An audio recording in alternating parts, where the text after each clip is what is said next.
Okay, well, I was born in 1969 in Wiesbaden, Germany. Wiesbaden. Hmm. Oh, okay. My father Wow. was in the Air Force, Oh, so wow. that's why Okay. I was born there. But I was maybe 3 months old when we came back to America, so Hmm. I didn't get much of the culture at that point until I moved back when I was a teenager. Okay. But, I was a kid in the 70s. It seems to me that the biggest switch in times, like from the 60s to the 70s, was a kind of gradual pace. And then the 80s to the 90s was a gradual pace. But the 70s to the 80s is a huge difference, Hmm. in my opinion. Well, a lot of important things happened in that time frame before the 1970s. You have Martin Luther King assassinated, JFK was assassinated. There were a lot of protests about the Vietnam War in '69. Were Hmm. any of those things impacting you, do you think, at that time? Not that I knew at that time, but Hmm. my father was in Vietnam. Was he? And, I feel like in the late 60s, early 70s, there were people who were um, against the war in Vietnam and Hmm. others who were following the status quo. Yeah. So, the kids I grew up with had parents that were one or the other. Okay. My dad was in the military, he went to Vietnam, and so I didn't grow up in a hippie household.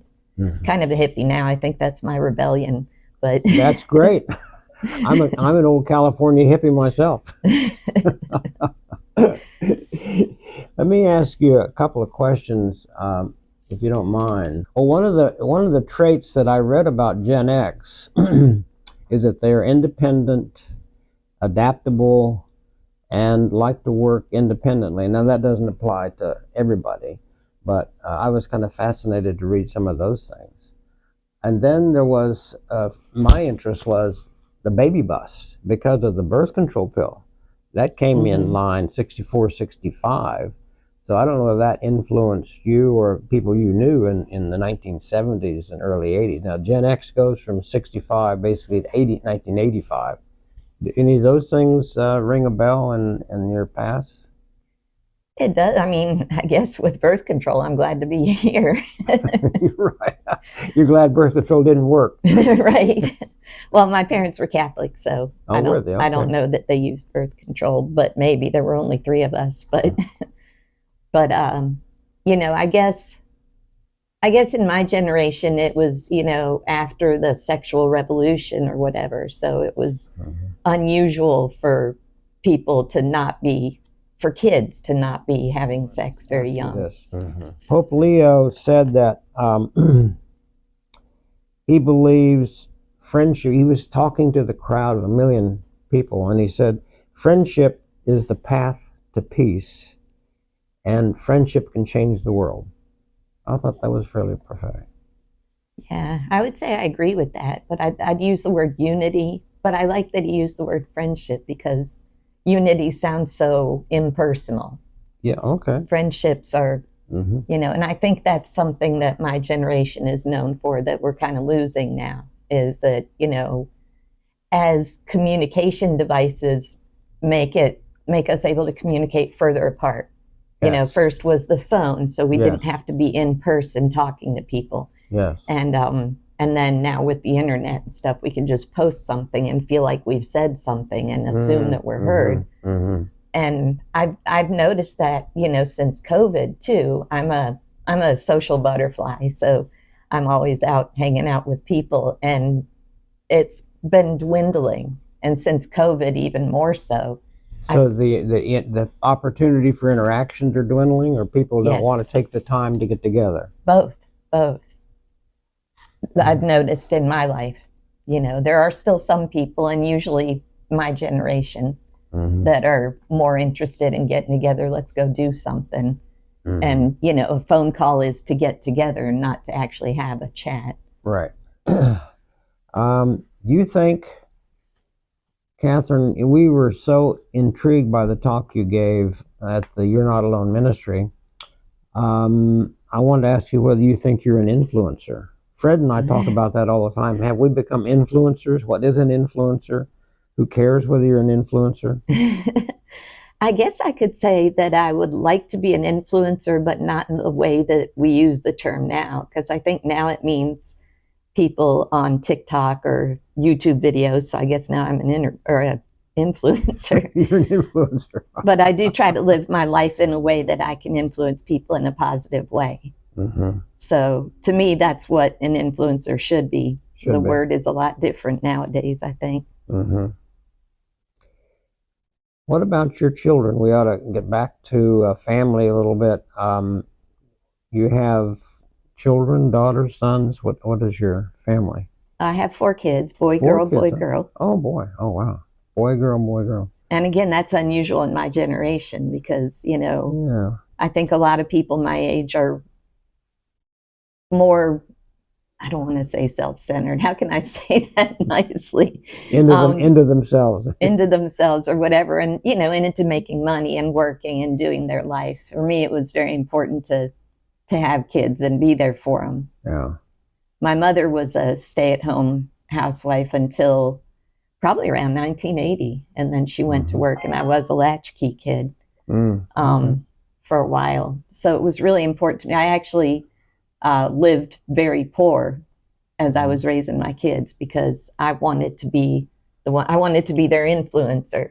Okay. So I wanted to be there for them. You didn't have a nanny, and you didn't have people come in and raise them. Yes. Right.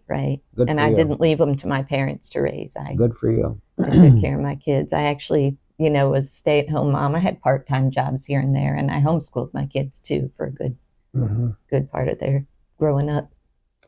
Yeah, one of the things I read about Gen X is that they grew up, this may not apply to you, but they grew up at a time when their parents were more kind of rigid and work-orientated, and church was more important back in the 50s, 40s and 50s and 60s. And whenever the Gen Xers came into the 60s and the 70s, they were looking at different life-work balance and didn't want to work as hard as their parents. And they grew up with, Gen Xers grew up with all the parents saying, we don't want you to have to work as hard as we did. We're going to do more for you. That sort of, did that apply to you at all? Are you asking, did my parents kind of want us to not work as hard? And have things better than what they had and that sort of thing? No, that wasn't. my dad definitely wanted us to stand on our own 2 feet. On your own feet. And earn your keep. And Right. And work. Good. Yeah, he wouldn't, he had money, but he wouldn't, when we turned 16, buy us a car or anything like that. We had to work and earn it. His work ethic was that he wanted us to. Some of that's military too, don't you think? The military often backgrounds require that in growing up. There's a concept in the news recently about universal basic income that's been talked about. And apparently some of the research shows that giving people money doesn't improve their circumstances, doesn't improve their education. Have you heard anything about that? I've heard a little about that, and I kind of laugh at what the income that they think is going to be enough for people. But right. I don't think money solves problems, honestly. It's a tool that we've gotten used to and now have gotten dependent on, but I've never found it to solve any problem. And certainly giving people money is not going to show them how to, give a man a fish, you feed him for a day, teach a man to fish, you feed him for a lifetime. Yes. And I think that's caused a lot of people to be entitled. And, I have that in my life too. I sometimes feel like people should be giving me stuff. Okay. So, what about your children? How do you think in terms of, I know this is a personal question, you don't have to answer it if you don't want to, but do you think you've raised them in a manner to have them want to seek to, take care of themselves and be responsible? It seems like that has been the case. Just because I didn't have, I chose to stay home with them, so we didn't have money to give them. Okay. But they're all doing quite well.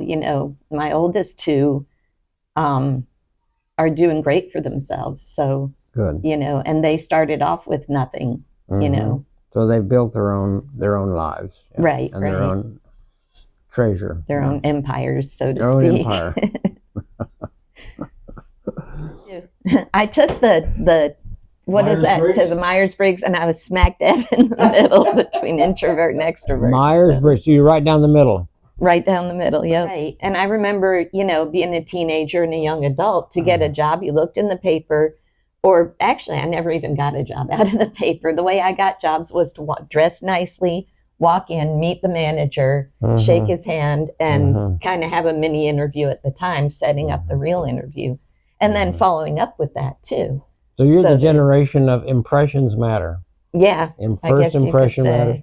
Yeah. When it comes to jobs, I guess. Yeah. Never thought much about it personally. But. So what kind of work have you done over the years? Well, everything. Since I was a homeschool mother, I worked in care field. I would take care of children. I took care of seniors.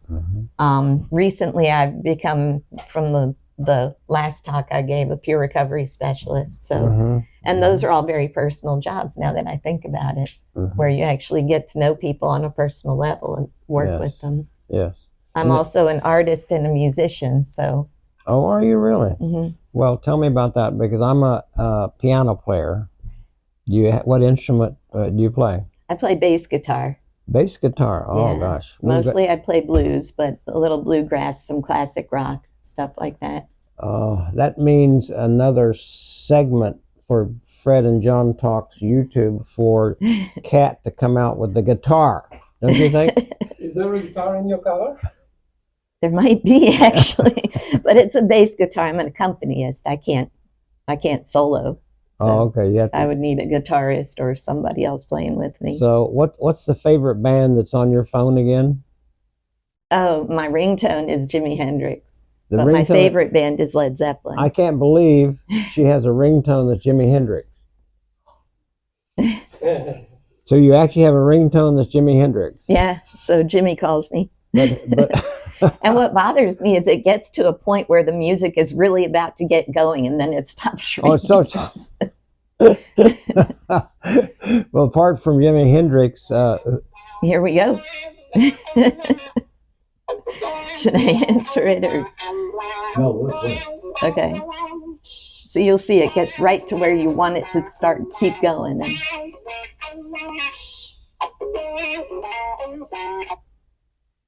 And then it's right over. when you want it to ramp up. Yeah.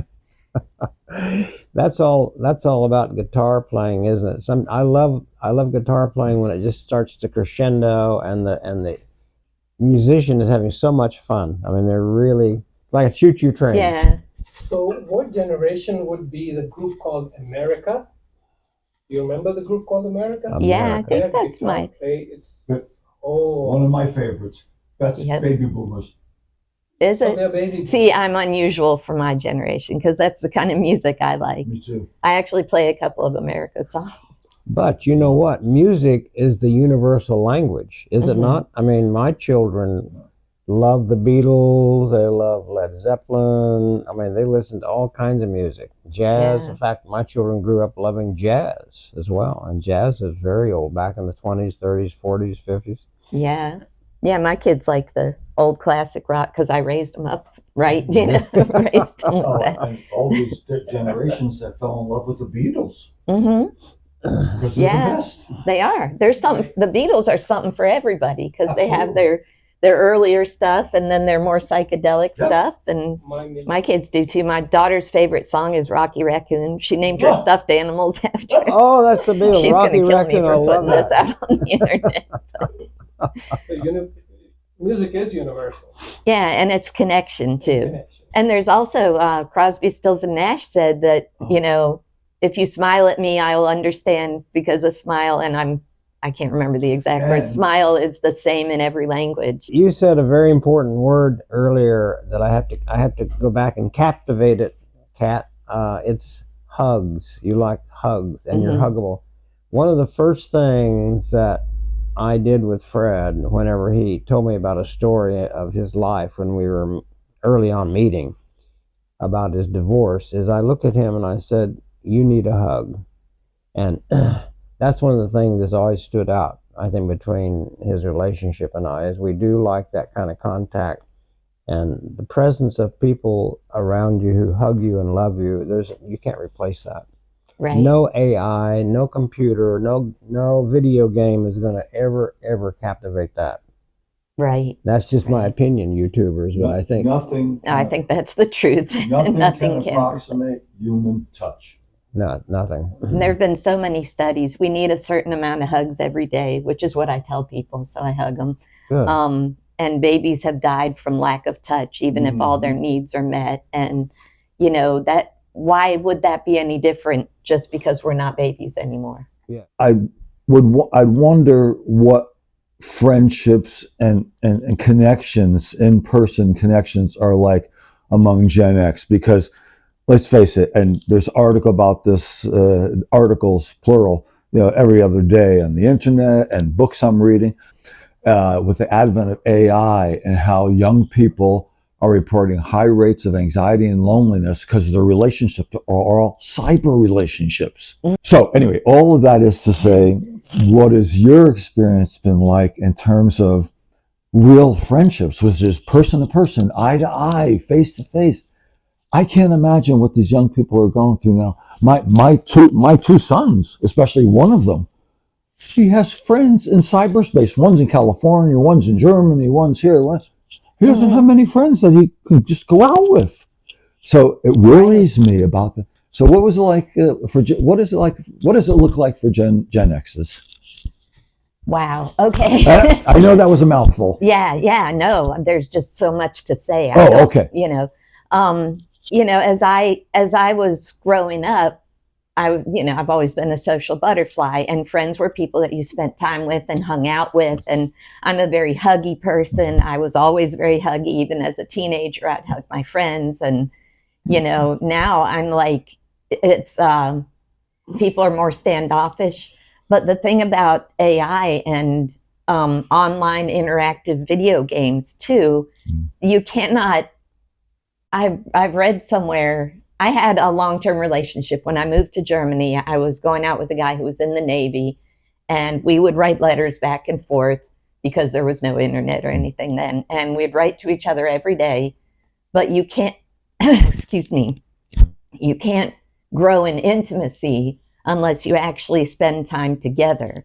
And with the advent of computers getting in the way of that, it's real easy to be who you want to be on a computer, not who you really are. Right. You don't have to present yourself. There's no risk involved. And if there's no risk, there's not going to be intimacy. You have to be who you are and be able to be vulnerable. Expertly put. So, if you don't experience love and compassion in unhuman sense, you're not going to learn it from a computer. So I fear for future generations that are growing up so impersonal that they don't even know what they're missing and don't know what they need. They don't even realize what they're missing. Gen Xers, do you think that they pay a lot of attention to health as they've been growing up? What do you see in your kind of contemporaries? Are they health conscious or are they not? Not. That's a quick answer. Very quick answer. Well, as far as, a lot of people in my generation don't want to change what they eat or what they're doing. We grew up with junk food, and people are very We're going to press on with it. by that. Yeah, I also think that it's an addiction too. So I think we'll wrap up, YouTubers, but I think this session requires that we give our guest a hug. So I'm going to give our guest a hug and say sayonara, and we see you next time.